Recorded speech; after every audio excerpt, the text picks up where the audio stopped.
అమ్మ ఈ రోజున మన అక్షయ సేవా సంస్థ రావులపాలెం వారి ఆధ్వర్యంలో మరి చక్కగా ఇవాళ బర్త్డే సెలబ్రేషన్ చేసుకుంటున్నారు. ఎందుకంటే ఈ సమాజానికి ఆదర్శం వాళ్ళ కుటుంబం అంటే మా నరేష్ కుమార్ రెడ్డి గారు. ఆయన క్రియేటివ్ గ్రూప్స్ అధినేతగా ఉంటూ జాతీయ స్థాయిలో అవార్డు కూడా తీసుకున్నారు. అంటే ఆయన ఒక మంచి ఫ్యాక్టరీని రన్ చేస్తూ సమాజానికి ఉపయుక్తంగా ఉండేటట్లుగా ఉన్నందుకు కేంద్రంలోంచి ఒక మంచి జాతీయ అవార్డు తీసుకున్నారు. ఆయనే మన నరేష్ కుమార్ రెడ్డి గారు, మేడం గారు. ఒక్కసారి వాళ్ళిద్దరికి గట్టిగా క్లాప్స్ కొట్టండి.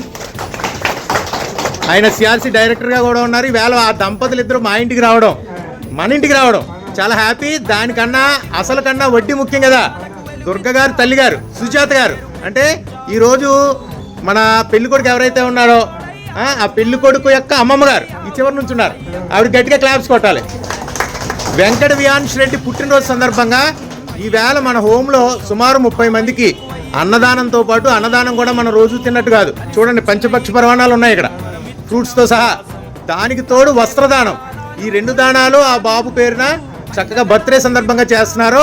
మరి ఈ సందర్భంగా మరి ఆ కుటుంబ సభ్యుల్ని నరేష్ కుమార్ రెడ్డి గారిని, దుర్గ గారిని, అలాగే దుర్గ గారిని కన్నటువంటి సుజాత గారు, పూర్ణబిందు అండి, ఓకే పూర్ణబిందు అంట మేడం గారి పేరు, పూర్ణబిందు గారిని, మరి సుజాత గారిని, అలాగే ముఖ్యంగా ఈవేళ బర్త్డే చేసుకున్నటువంటి వియాన్స్ రెడ్డి భగవంతుడు ఆయురారోగ్యాలు అష్టైశ్వర్యాలు ఇవ్వాలని అన్నదానాన్ని వస్త్రదానాన్ని స్వీకరించి చక్కగా బాబుని ఆశీర్వదించండి. ఎవ్వరూ కంగారు పడద్దు. బ్రహ్మాండమైన ఐటమ్స్ అన్నీ ఉన్నాయి మనకి.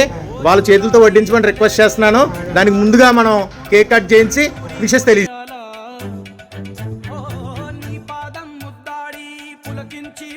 అన్ని దానముల కన్నా అన్నదానము మిన్న అంటారు. అన్నములను ఆశ్రయించి ప్రాణములుంటాయి. అన్నమే లేక ఒక వ్యక్తి ప్రాణాలు కోల్పోతున్నాడు అనుకోండి, ఆ సమయంలో మీరు పెట్టిన అన్నమేదో అది మరునాటి వరకు అతని ప్రాణములు నిలబెడుతుంది.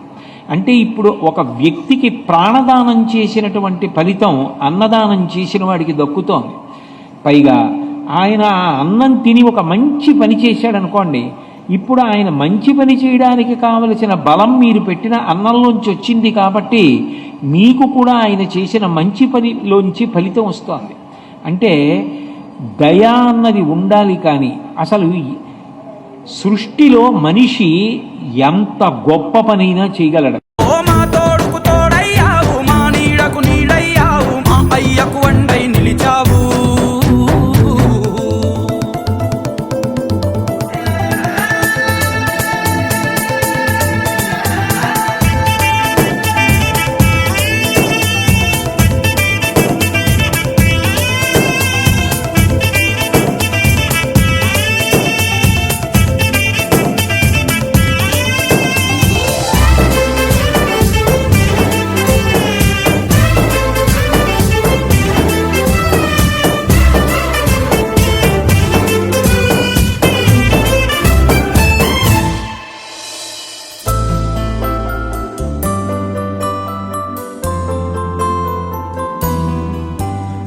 పెదవుల్లో వెన్నెళ్ళు, గుండెల్లో కన్నీళ్ళు, ఇన్నాళ్ళు ఇన్నేళ్ళు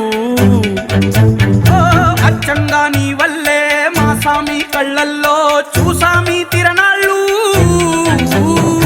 ఏ దైవం పంపాడో నువ్వొచ్చిన వెలుగుల్లో మురిసాయి ముంగిళ్ళు.